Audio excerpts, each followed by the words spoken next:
Bon, dans ce nouveau programme triennal 2023-2025, il y a 3 objectifs majeurs.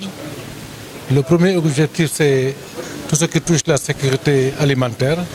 C'est de voir comment donc aider les populations à améliorer le rendement en mil, riz, maïs et arachide.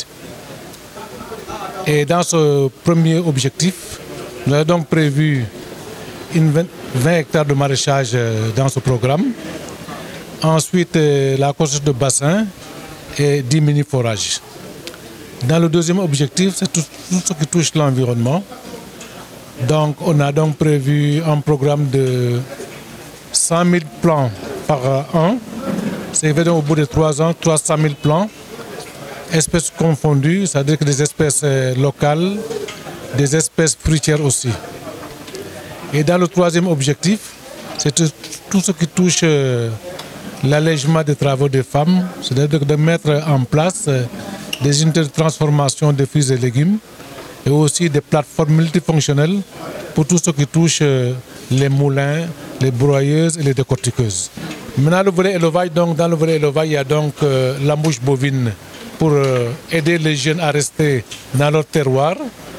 Il y a aussi l'embouche ovine pour les femmes parce que on a voulu donc quand les femmes font du maraîchage, elles font en même temps de l'embouche ovine. Et il y a aussi le volet aquaculture et le volet apiculture. Mais donc on va donc toucher 1000 ménages, quand on dit 1000 ménages directs et en indirect, on peut toucher à peu près 300 à 350 000 personnes. Mais le bilan de triennal dernier, donc on a pu travailler avec 6 communes. On a donc pu réaliser une quarantaine de groupements qui évoluent dans la riziculture. Et nous avons actuellement 34 jardins qui fonctionnent et 6 mini-forages qui ont été creusés. Donc on a reboisé la première année 35 000, la deuxième année 75 000 et cette année 104 000. Oui, le nombre de communes donc passe de 4 à 10. Le coût global donc du projet est à 451 millions. Ça, c'est le financement qu'on a acquis auprès des partenaires et les communes vont contribuer pour 30 millions et les bénéficiaires pour 33 millions. Mais on a encore d'autres projets additionnels et je crois qu'au bout de 3 ans, on va arriver à 1 milliard.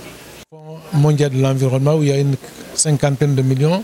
On a aussi un projet de la GIZ de 20 millions. On a aussi un autre projet de Cœur Afrique, tout ce qui touche les addictions d'eau de 30 millions. Donc on a pas mal de petits projets en dehors des grands projets triennales. Et particulièrement à travers les groupements, à travers les communes, à travers tous les acteurs étatiques, tous les acteurs des collectivités locales qui travaillent d'arrache-pied avec la Caritas. Nous avons entendu le témoignage des uns et des autres et nous nous réjouissons aussi de la présence du sous-préfet, de par sa représentante, de la présence du maire de Diouroup, M. Tamsir Faye, et des autres mairies qui sont ici représentées. Cela augure tout simplement d'un bon partenariat entre la Caritas et les collectivités. Cela augure également du succès que ce programme triennal pourrait avoir. La Caritas, depuis longtemps, s'est engagée dans ce sens, comme vous le savez. Et en ce qui concerne la souveraineté et la sécurité alimentaire, la Caritas ne cesse de faire des efforts accrus auprès de l'État du Sénégal, auprès des collectivités locales.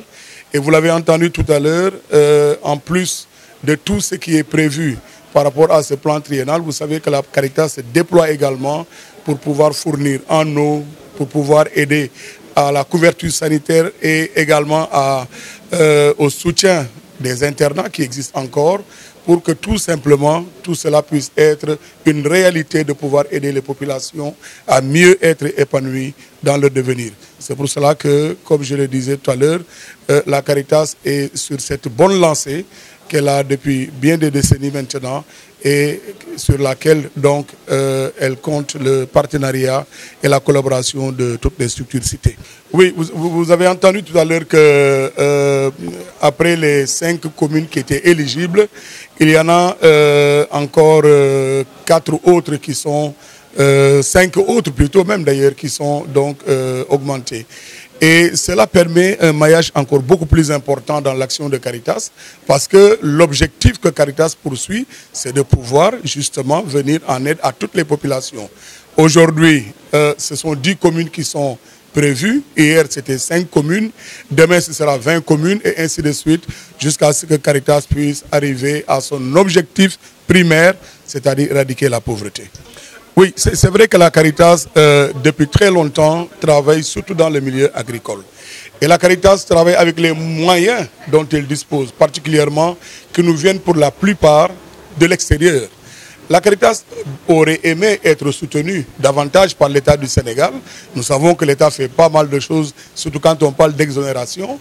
Mais la Caritas aurait besoin de tracteurs pour pouvoir mieux aider les populations à cultiver et à surtout avoir d'autres moyens beaucoup plus modernes aujourd'hui pour pouvoir optimiser l'agriculture en milieu rural. Aujourd'hui, comme cela a été souligné tout à l'heure, il serait bien que la Caritas puisse disposer de moyens additionnels comme des tracteurs ou bien d'autres types de moyens qui pourraient l'aider à aller davantage plus loin, plus en profondeur pour aider les populations à mieux optimiser la culture.